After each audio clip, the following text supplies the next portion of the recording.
Guys, gagawa tayo ng lumpiang Shanghai. Ito ang ating giniling and then ang ating carrots. Slice na natin siya ng maliliit. And then meron din tayong sibuyas and then ang ating itlog at ang ating ginisa mix. So mag-a-add lang tayo dito ng asin. Asin lang ilagay natin, guys. Add lang tayo ng pamintang powder. And then mag-add tayo ng ginisa mix. Ginisa mix ang ilalagay natin, guys. Kasi pag magic sarap, medyo maalat yun. So, maglagay tayo ng 2 itlog. And then, iniksan natin ng ating sa medium pa, sibuyas. And then, sibuyas bawang. Yan, pag-iwala yun. Pwede pa? Yes. Ba't mo naos ko? And then, ang ating carrots. Ay, mayroon siya haluin. So, i-add na natin ang ating carrots.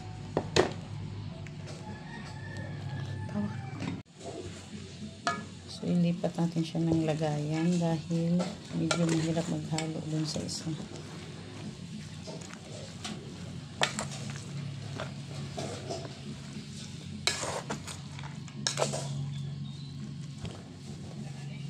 Yung gamit natin na lumpia wrapper is medium size.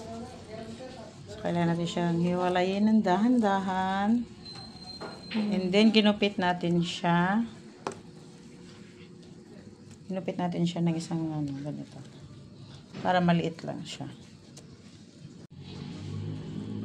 So, ganyanin lang natin. Ayan. Naghugas naman na tayo ng kamay, guys. Ayan. And then, itupin natin sa kabila. And then, i-roll lang natin. Ay, lagyan pala muna natin siya ng tubig. And then, kailangan natin siyang paikot-ikotin. Ayan. See? Tingnan nyo yung size niya. Ang cute. O, diba? Tama lang sa isang kagat. Okay, guys, ganyan lang siya kaliit. Huwag natin siya masyadong lakihan para mabilis siyang maluto. And then, ayan, itupirin natin siya ulit sa gilid. And then, maglagay tayo ng tubig. I-roll muna natin pala.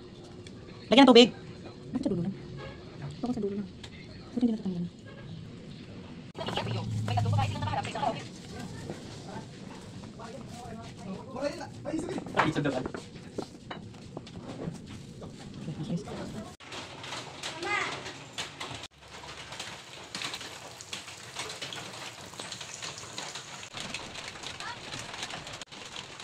Isalang lang natin siya sa mahinang apoy. Oh my god, hirap niyang kaliksorin. Kasi sobrang liit ang pagkagawa natin. Ganyan lang siya, guys.